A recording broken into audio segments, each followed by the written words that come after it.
Now turn to Section 2.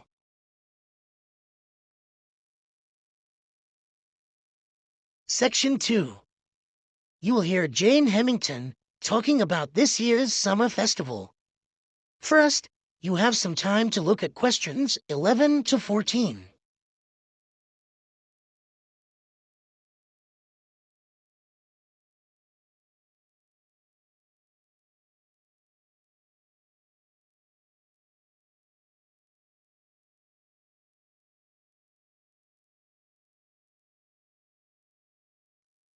Now listen carefully and answer questions 11 to 14.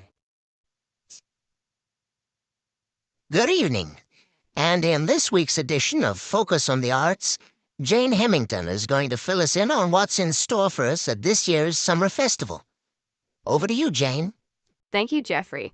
This year, the Summer Festival is the biggest we've ever seen, so there should be something for everybody. This is the third year they've run it, and the timing's slightly different.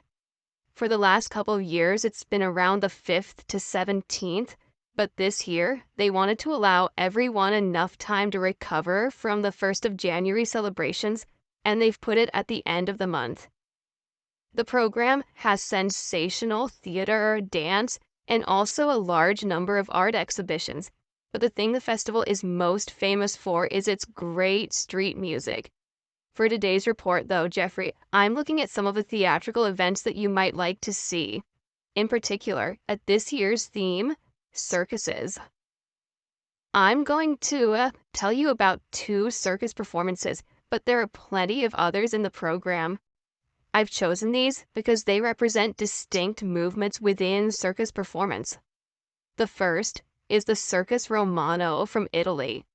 As this is a traveling circus, it follows a long tradition by performing in a marquee, which is really like a canvas portable building, usually put up in a green space or car park, rather than in a theater or stadium.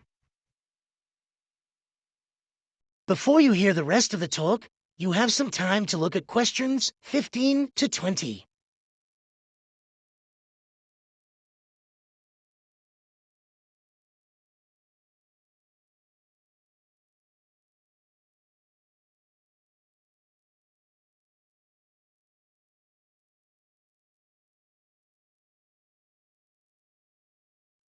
Now listen and answer questions 15 to 20.